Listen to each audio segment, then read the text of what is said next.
Welcome back to Boston has entered the chat. So we're talking about the Red Sox earlier. They did beat the Reds 2 games out of 3, despite how negative I was.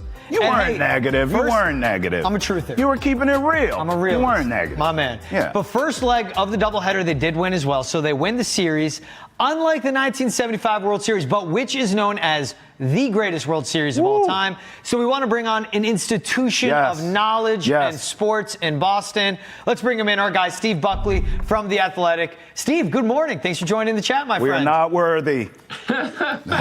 When you call somebody an institution, that's another way, a nice way of saying they're very, very old. So yes. I think it's more of you say the name and it carries a lot of weight wherever they go. But hey, it's all respect coming from us. And Steve, I think the best part, we bring you on, we see that series. Red Sox get the win, but the article you put out on The Athletic, the Reds beat the Red Sox in epic 75 series, but NESN won the reunion with its throwback telecast. First off, thank you for recognizing the really, really hardworking people that put out those Red Sox games, the crew that works it game in, game out, all 162 and then some. But I want to start with when you saw those 1975 graphics come up in the 3rd inning. What were the memories it brought you back to of that 75 World Series? You know, oddly enough, when I see the graphics, I think of the bars I used to go to when I was I love that. I was an 18-year-old college freshman at UMass Boston when the season began. Wow. In the 75 World Series, I was a 19-year-old sophomore at UMass Amherst because I had transferred during the summer. And so to me, the first thing I think of when I think of the 75 season is opening day. I mean, yes, I was at games 1 and 2 of the World Series and all that, but I will always think of game 1 of the season because Tony Conigliaro made his second comeback and was the Red Sox designated hitter. And Hank Aaron was in the lineup for the Milwaukee Brewers. He had broken the home run record the year before and then went back to Milwaukee to end his career with the Milwaukee Brewers. So it was his first game in the American League against the Red Sox at Fenway Park, and I had to be there. It was a huge thrill for me. Love that. You bring it back to the game 1 of that series. What about game 6? We know the Pudge Fisk walk-off home run, one of the biggest plays in baseball history, one of the biggest moments. Where were you for that moment? I was in my dorm at UMass Brown out in Sylvan. And in confession, I missed the Carbo home run. They were down 6-3, and I was so upset. And I had something I had to get done for school that was pressing. And we had a little TV room. They had suites in Brown, and they had all these suites, a little TV room. But 12 of us were in there. And I said, well, screw that. And went back into my room to work on whatever it is that I was doing. It's so important, I can't remember it. So I went running in after Carbo hit the home run. Then, of course, I stayed in that room through the game. And then Fisk hit the home run. All UMass went crazy. UMass didn't need much reason to go crazy in those days, as you probably know. And but all of a sudden, it was like the miracle of the fishes and loaves. Everybody was out. Everybody had a beverage. There was toilet paper flying out of the windows. It was quite a scene. I actually have a selfish question for you because I was looking at that infamous Sports Illustrated cover with Jim Rice and the late, great Dave Parker, the Cobra. 2 things jumped out to me. Number 1, how big Dave Parker was. Like, I work with Jim Rice every day. He is not a small guy. So seeing how big Dave Parker was really stood out to me. What do you remember about that cover? And also, talk to me about Jim Rice, the player. Steve, it was before my time. I've become friends with him as a coworker. He's great to me. He's been great for my career. But I didn't get to see him play. It was before my time. Can you talk to me about Jim Rice, the player, as well? Jim Rice was sick. For a man that big, and he was big, even though he looks like, as I wrote in the column, he looked like an American Legion second baseman in that photo with Dave Parker, which illustrates how big Parker was. But not only was Rice big and strong, but he had a really sweet swing and a fast swing. He had incredible bat speed. And I remember about 15 years ago, I was emceeing a banquet for, I think, the Genesis Fund at one of the hotels in Boston. And Jim Rice was one of the featured speakers, and they had a big TV screen behind us in which they were showing highlights. And I remember looking back as I was introducing Jim Rice, and there was a pitch in the lower outside corner, and in the swing, he just comes across with the barrel of the bat and takes that pitch and hits it out into the triangle in center field, 420. And as I'm literally introducing him, and I'm looking over my shoulder, and it was a reminder of what an incredible player he was. Now, he didn't hit 500 home runs, and he didn't win a Gold Glove, but for the period that he dominated baseball, he was a surefire Hall of Famer, and I was very happy to vote for him for the Hall of Fame every year he was on the ballot.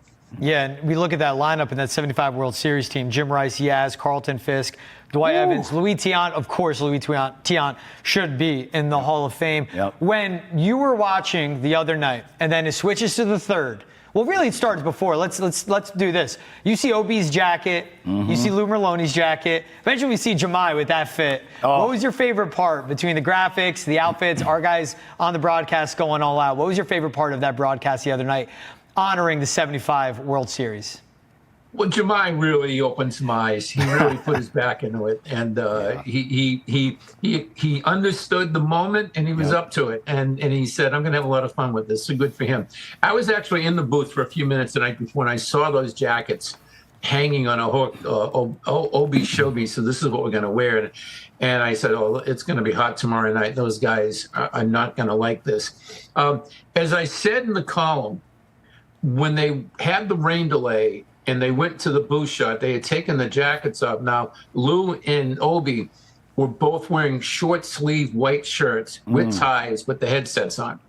I invite anybody watching later when this is over, go to YouTube and find the movie Apollo 13 with Tom Hanks and look at all the shots of Mission Control. Every single person in the shots of Mission Control in the movie, short sleeve white shirt, tie, and headsets. You will be. That's the first thought I had when I was watching Lou and Obi with those. Who wears a short white sleeve shirt and a tie anymore? And that really grabbed me. Hey, smart adaptation by them. When it's that humid, that hot out, you have to wear the jacket. There needs to be some room to breathe somewhere. I do want to shout out, because the outfit stole the show, our guy, Thomas Ismadia, he's in the design team here at NESN, makes some of the graphics we see day to day. He also is he's the Jim Rice of vintage clothing. I'm telling you, this guy dresses not just like it's 1940, but all the clothing's pristine. He put the outfits together for our broadcast crew. So check him out, Picker Packer Grum on Instagram, Thomas Ismadia, put the outfits. I got to say, Steve, my favorite part, the full screen graphic, the simplicity of it, the line through the middle of the screen, saying the teams, saying the scores, saving the innings.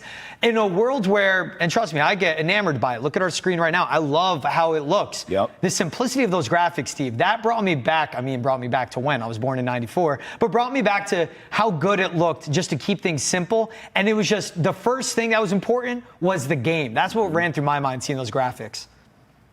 Yeah, for me, it was that when they did the split screen, which, by the way, was really, that's like putting a man on Mars in those days. When we first saw the split screen, we were like, wow, you can see the pitcher and the runner leading. Oh, it was so cool.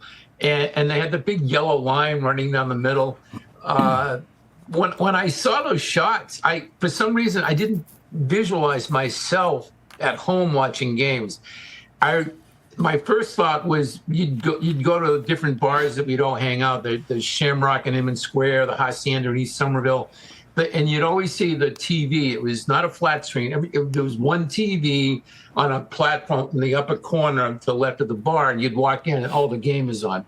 That was my thought when I saw those graphics. My mind took me to whatever hangouts we'd go and have beer and pizza back in those days. And it was, as I wrote, my exact words, it was wonderfully nostalgic.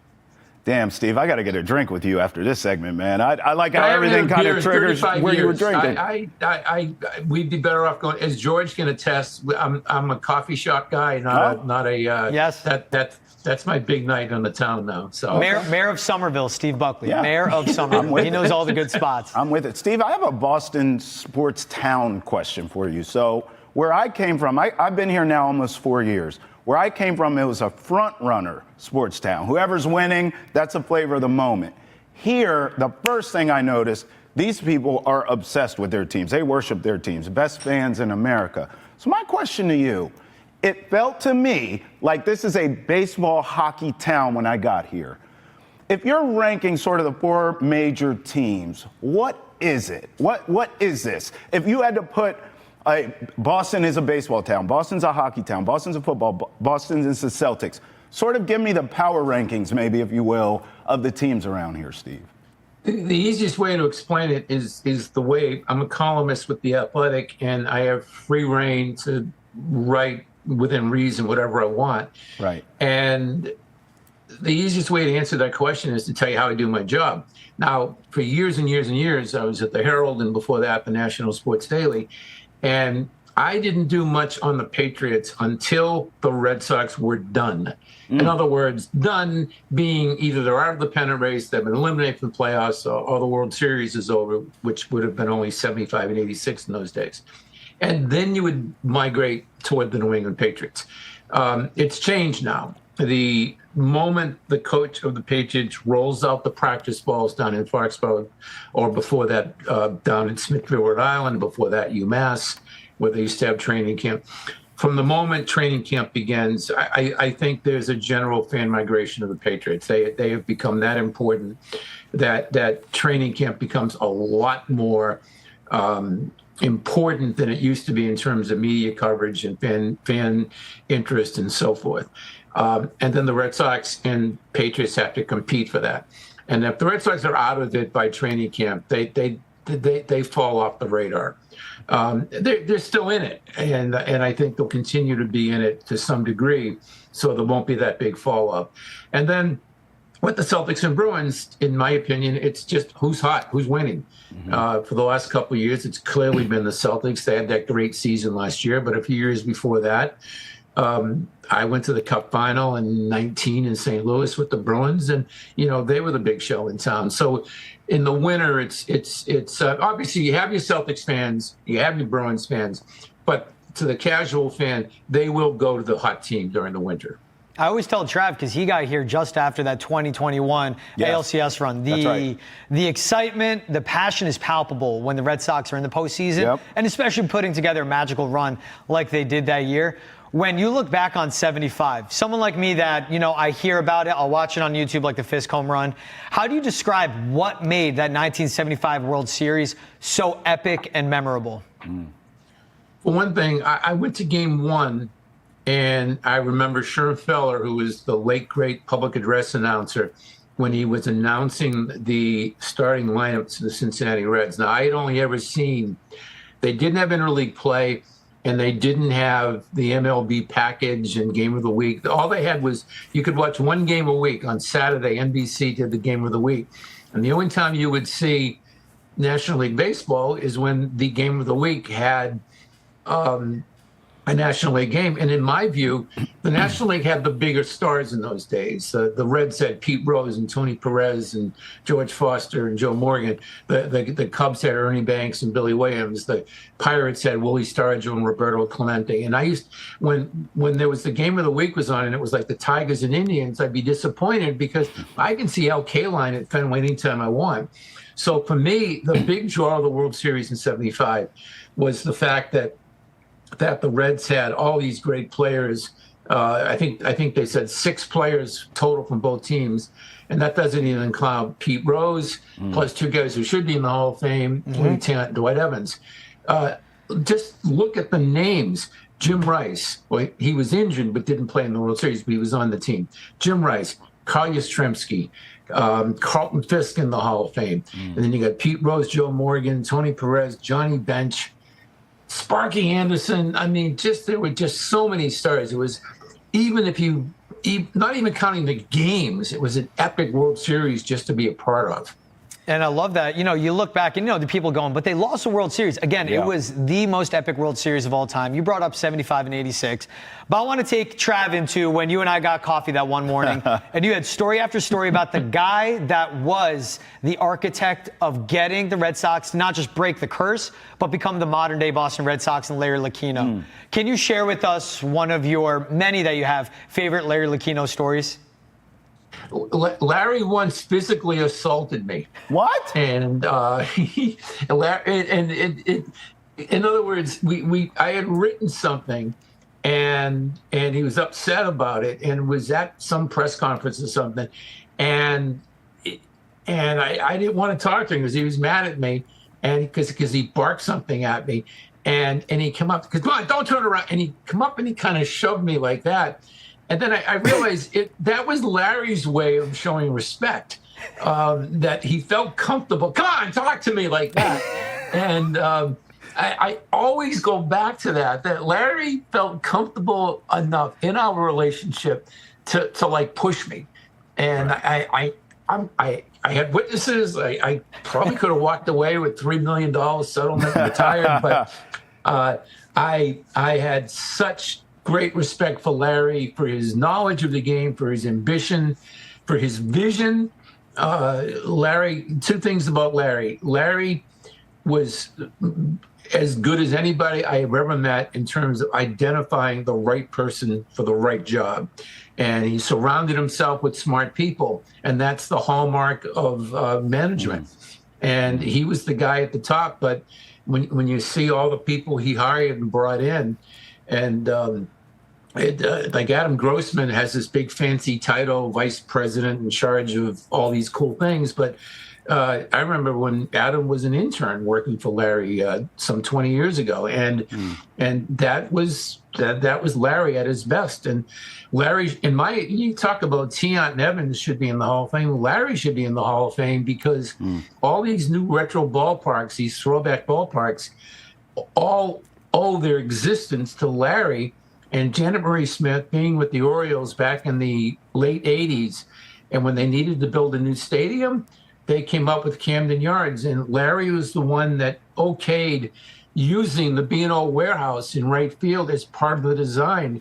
There was a very famous sports columnist in Baltimore in those days named John Stedman, and he was appalled that they were going to use this crumbly old warehouse as part of the design because he thought it would ruin the view of the Inner Harbor. But, Larry and Janet Marie Smith, they thought that it would be a cool accoutrement to the ballpark, and it was, and it is, and all these new ballparks borrow from that, from what Larry established in the early 90s when Camden Yards opened.